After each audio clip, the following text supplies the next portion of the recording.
a 2 in, 2 out, how many people we should have. I just thought it was cool because I'm like, all right, fire. I'm getting to go in. Hey, I'm going to fight fire. Yeah. Meanwhile, it's like Sheldon, bazinga. Yep. And Mind now, me. and now that I have like a big understanding of it, I'm like, oh, we shouldn't even go on inside. That's bad. I mean, there are some times that you can skip that 2 in, 2 out. They're few and far between, but there are times that it's acceptable. Yeah. To skip it, as long as you can justify it afterwards. Absolutely. So with the below you and the slicers, I'm looking kind of at it, and with the B is the building, and I guess slicers is scene size up. So those two kind of go hand in hand. They do. In comparison to these. What do you think when we think of the building or the scene size up? Obviously, we're speaking of units. What direction do you think a normal mind goes? Speaking of scene size up, to me, I'm looking at scene size up from starting with knowing your district, knowing where your response area is, just the initial dispatch. Hey, if I'm dispatched to a Lowe's, home store, right, for Lowe's, I know what I'm getting into. Yeah. Compared to, hey, I'm going to 123 Main Street and it's a residential community. Okay, so I know there all my houses are 2 stories. We have a community here, 5,000 homes, and they're all single-family, single-story homes. I know what I'm getting into when I get there. Yeah. I also know what my size up is going to be because pretty much every house is less than 10 feet apart from each other. Yeah. So I have exposures, which we're going to talk about next. And the nice thing, I guess where we're at, the nice thing about where we're at, too, is that a lot of the communities are built they're built pretty much by the same builders. Or a lot of the neighborhoods have the same builders or similar builders, and a lot of the constructions are fairly the same. So, now the layouts of the house might be slightly different, but the good thing is that we kind of have an idea of some of the houses that we go into, of what we're actually planning on looking at, especially with the building of it, the frame, we know what the communities are. If we go into a certain community, we know if it's the frame is just a typical stick built, or if we're going into a higher end residential neighborhood where we know that it's built way better. You know what the bones are. Yeah. I can tell you what the bones of the neighborhood are going to be in the houses in there. Yep. The skin all looks different, but the bones are all the same. Yeah. So. And that's something that I do when we drive around, whether we're doing fire hydrants or just driving around the district, is if we see a house that's under construction, we always stop. Oh yeah, get out and look around. We always stop and we go in because recently there's a house that's being built. And it's a huge house in our district. Mega house. Yeah. And we went in to go look at it, and I'm looking at the construction, and I was like, whoa. This is completely different from a house I was in just a couple weeks ago, where it was flimsy stick where you could literally shake the rafters, because they just had gusset plates on. And now you're getting something that's massive and strongly built and going to survive earthquake, hurricane, whatever nature throws at it. There you go. So, and then so you were talking about exposures, exposures. Obviously, we all know exposures could be kind of pretty much anything, whatever's there. But really, by definition, an exposure is anything less than 50 feet away. Yeah. So, most places you're getting some sort of exposure. It's very rare in any of our communities around us that we have exposures that are more than 50 feet. Yeah, unless it's set back into the woods and they live by themselves. Correct. But even some of those places, though, have en suites or mother-in-law suites, whatever you want to call it. And yeah. So a lot of them even have exposure that's right there too. So, but when we're talking about kind of comparing the two, they actually are fairly similar. But some of the questions that I kind of threw in here is basically, what size hose line should we stretch? All right, that's an interesting topic because there's many different fire departments that have so many different ways they do it. There's multiple options. Some places are still running 1.5 inches. Us, we get to run 1 3/4 inches and then 2.5 inches, and really it's going to depend on the amount of fire, the size of the building. It all goes back to your size up. What do you have? Yeah. There's no telling how many gallons per minute do I need to combat the BTUs, those big old British thermal units. And what's my steam conversion ratio? I mean, what am I going to have to do in order to make the fire go out? Yeah. Now, with the academy, and we just did some live burns for the department, and we were kind of talking about I heard people kind of teaching throughout it. I was working as a stoker for it, so I kind of got to hear a lot of different people and see a lot of different ways people were doing it. And to be honest with you too, I mean, and yes, we do need to worry about the steam conversion in the British thermal units, but even our 1 3/4 inch, we could put a pretty big fire out with that. I mean, if you're doing it right. I mean, you could put a room and contents out with a water can if you close the door and steam conversion it. And right. we saw that as well. Yeah, we saw that as well during our training. But at what point in time do you say, hey, I got to go in and search that room? True. Before I put the fire out. Like, I think it's important to at least get a look in there instead of just going, okay, yep, nobody's in there. Because how do I know for sure nobody's in there? Yeah. By us searching. Until we declare the building empty, people were always in there. Yeah. And it kind of goes with, so kind of like leading into not only that, but like, what nozzle should we use? Plus also the hose line management. I think the hose line management is going to be a huge thing as well, because I see a lot in training sometimes through not even just the academy, but also into what we normally train in when we do our live burn training or monthly trainings. And hose management is a huge problem. It is a massive problem. And it doesn't matter if you're using 1 3/4 inch, 1.5 or 2.5. If your hose management is not where it needs to be, you're going to struggle. Oh, yeah. It doesn't matter how many people you have with you either. You could have a nice engine company with just 2, or you can be in training and have 4, and everybody goes in. And you're still, if you don't have the basics and good communication, you're not going to be able to do it. And you don't have a plan going into it. And it's also, too, about utilizing what you have on your engine as well, because there's a lot of tools that are on our engines that, honestly, we forget about.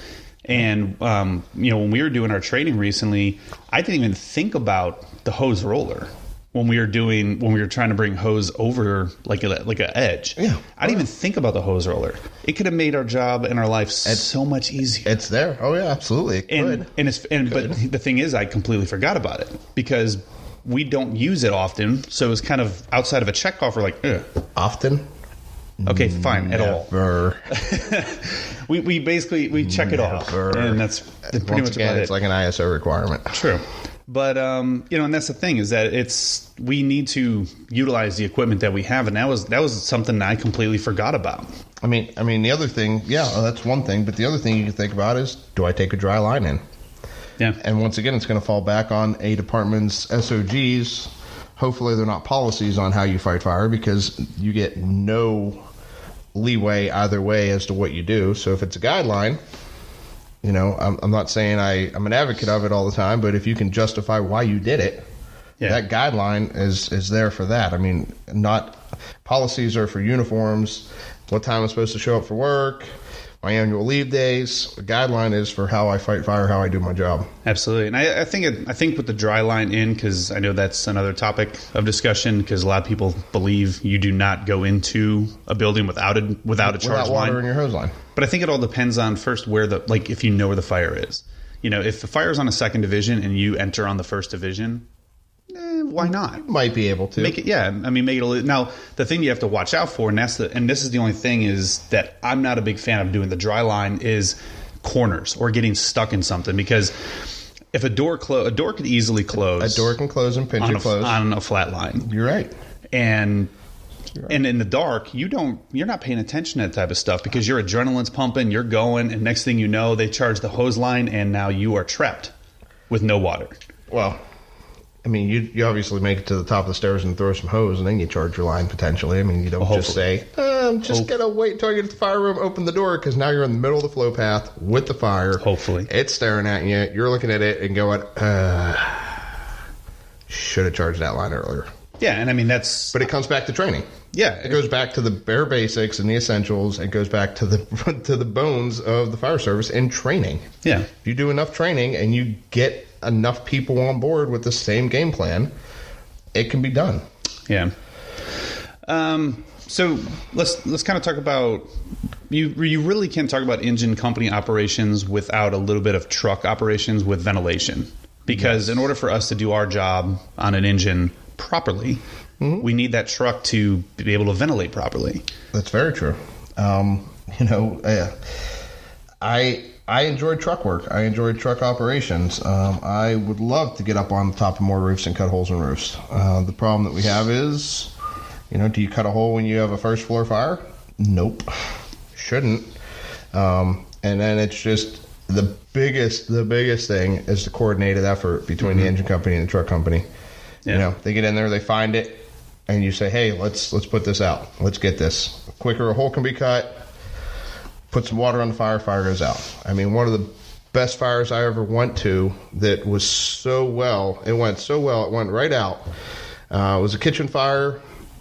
The truck driver actually came around the back of the building. He saw us come into the kitchen. He was looking through a big old window, I guess saw us somehow because I didn't think we could see anything. And as soon as we opened that nozzle, either he heard it or he knew, and he popped that back window at the same time, or maybe it was just lucky and he guessed. Mm-hmm. I mean, he was a fantastic guy, but he popped that window. We hit the fire went out, everything went out the window. Life was so good. Oh, yeah. It was a big old 2-story house, and that fire was just like, oh, okay, I'm done. I'm out. Thanks for coming to play. I'm going away. Oh, yeah. I mean, if it's coordinated and is done right, it makes everyone's job easier. Yeah. Now, did you see the video? I think it was probably about a year ago. I think it was from L.A. There was that big U-shaped apartment complex.